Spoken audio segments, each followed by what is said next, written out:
You'd like to answer some questions for the TV now is picking you up. You live in New York? Yeah, I've lived here for about a year. How do you like the city? What's your feelings about the city? A little bit mixed. I don't know if I like it or I hate it. It's a controversial city. It's an extremely interesting, fascinating, that it's not as understanding as she should be. What is the fascinating about it? The people, you meet so many different, beautiful, ugly, poor, rich, mixture. We'll be there in a second. It doesn't matter if you're Irish, if you're Spanish, German. I mean, everyone is so friendly in New York. It's an absolutely fantastic city, and yet it never fails to fascinate. And what's bad about it? What do you hate about it? Well, there's a lot of slum sections in New York. Like here in the village, you find a lot of slum sections, a very section of poor people. And like slum people don't accept themselves like they ought to. Like I'm an ex-drug addict myself. I know, when I was on drugs, I become hostile, and I said that wasn't for me. So I got off of drugs myself. How you managed to get out of it? How did I manage to get out of drugs? It takes self-determination and very much respect for yourself. Because when you're on drugs, you lose not only respect for yourself, but for others. Now, once you lose respect for yourself, I mean, you're shot. I mean, you lost the game. I'm working at a private methadone clinic.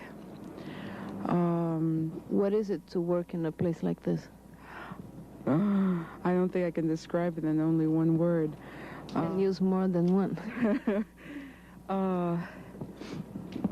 It's a very down situation. The people I'm working with are totally down.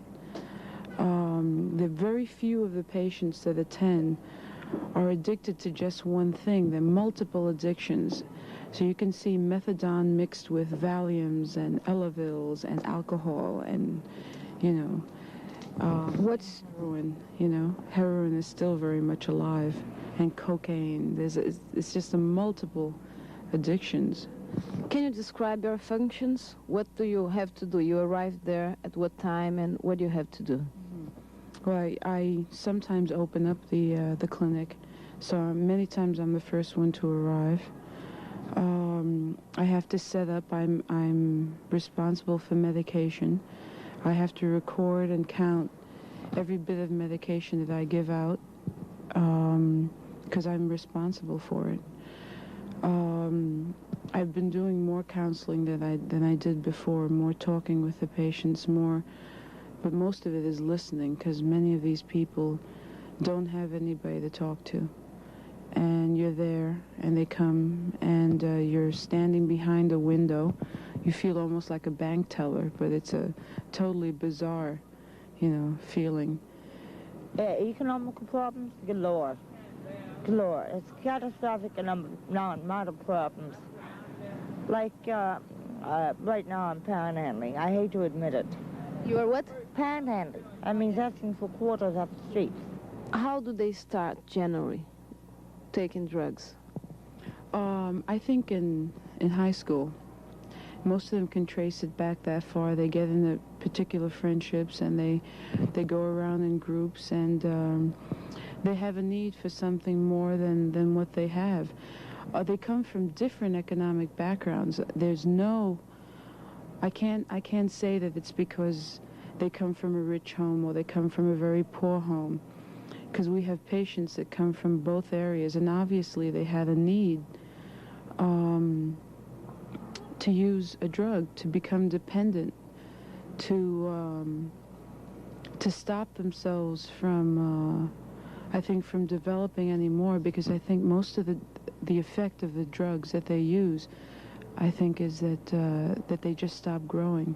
That's why most of them don't know themselves. They're very glib in talking. They talk a great deal, And they're very fast with the mouth. Most of them are fantastic con artists, but they don't really know themselves.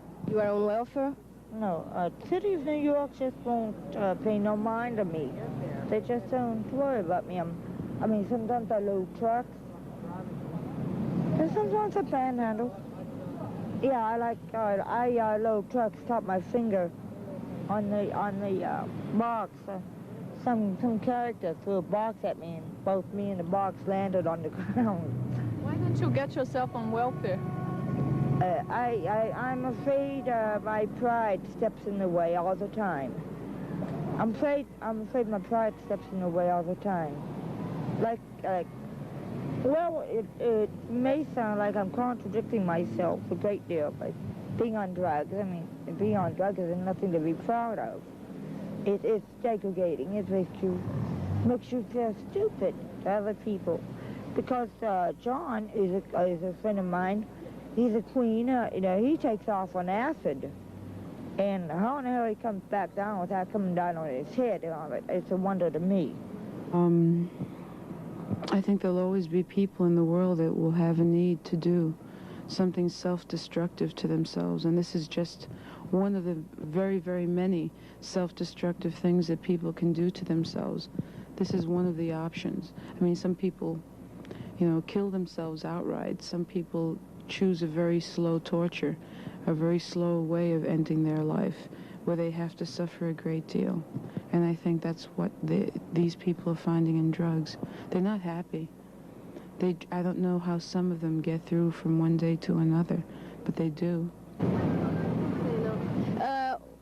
Would you like to tell more about your story with your husband, or how happened that one day he disappeared, or what?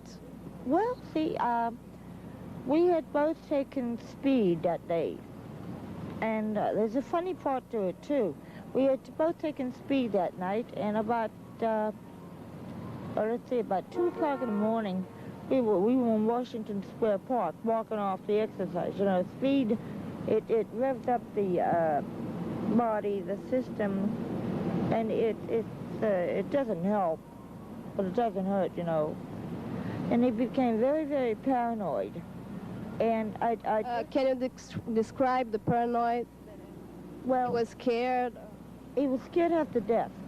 He kept asking me if I would ever leave him, if I thought of leaving him. Like, he's never asked me that before.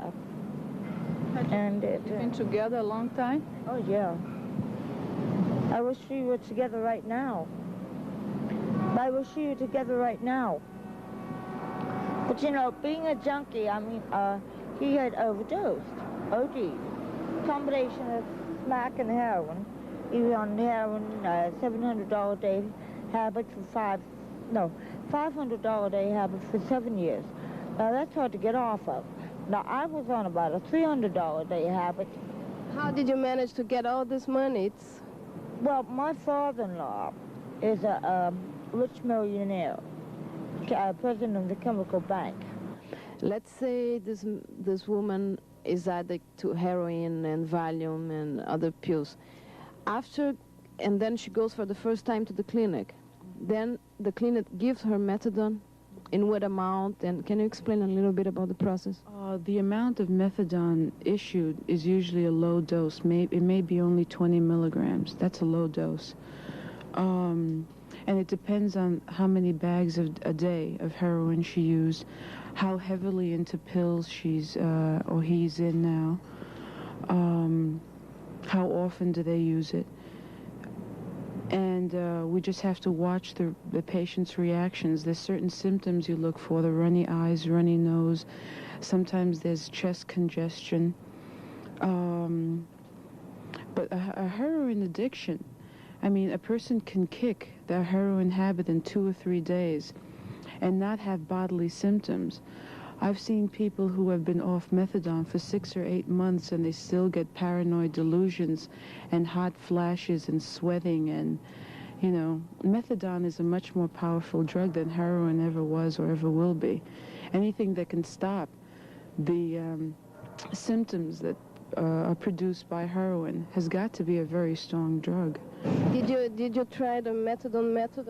No, I got it off of myself. It took a lot of willpower, like I said before, a lot of respect for yourself. And it takes a while, like when I was going through my withdrawals, I mean, pigeons would become very, very big eagles. You know, fantastic. I mean, going through withdrawals is more fascinating than going on drugs.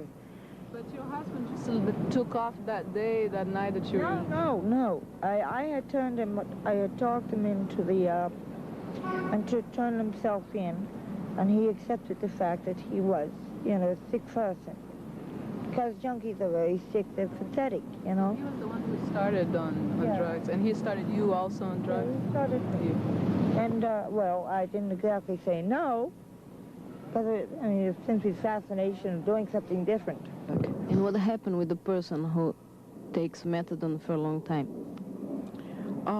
You can see body changes. Men tend to gain weight in the most strangest places.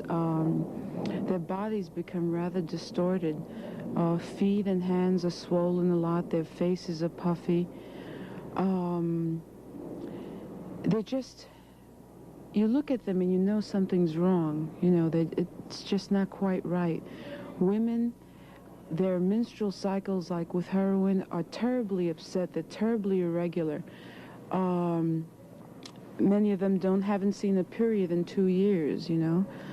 And I'm sure it disrupts, if it can affect that part of a woman's body, which I think is a very central part of a woman, I think it affects a lot of other things. We've had some thyroid dysfunction, and just a lot of circulatory problems.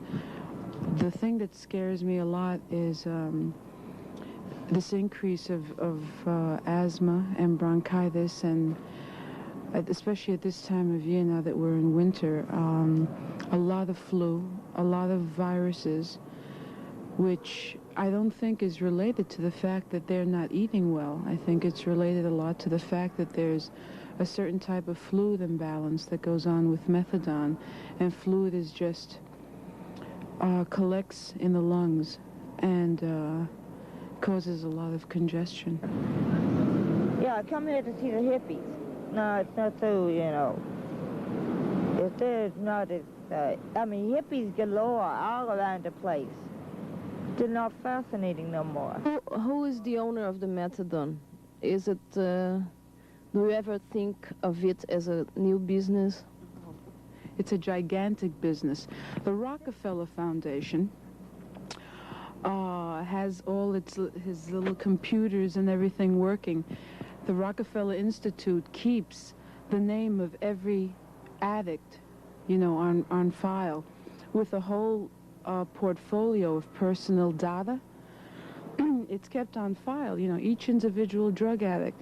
So this way, the excuse is that so that one person cannot be on more than one drug program at the same time, you know. But I don't totally trust that. I think there's so many people making money off of methadone. I think it's really, I mean, I really believe that's true. A few years ago, when Bobby Kennedy was still alive, and he had a big dispute with a certain mafia person whose name I can't recall, the mafia person threatened to bring out countless of addicts out into the street by withdrawing the source of heroin available in New York City. And Bobby Kennedy didn't believe it, and he went ahead and did it. And there were people riding around in Cadillacs and Rolls Royces, and drug addicts of every walk of life running around through the streets just crazy looking for drugs because there was nothing to be found. The well had run dry, you know? And it takes a while, like when I was going through my withdrawals, I mean, pigeons would become very, very big eagles. You know, fantastic. I mean, going through withdrawals is more fascinating than going on drugs. Because junkies are very sick, they're pathetic, you know. He was the one who started on drugs, and he started you also on drugs? Yeah, he started you. And, well, I didn't exactly say no, because, I mean, it's simply fascination of doing something different. We had both taken speed that day. And there's a funny part to it, too. We had both taken speed that night, and about, let's say about 2 o'clock in the morning, we were in Washington Square Park, walking off the exercise. You know, speed, it revs up the body, the system, and it doesn't help, but it doesn't hurt, you know. How did I manage to get out of drugs? It takes self-determination and very much respect for yourself. Because when you're on drugs, you lose not only respect for yourself, but for others. Now, once you lose respect for yourself, I mean, you're shot. I mean, you lost the game.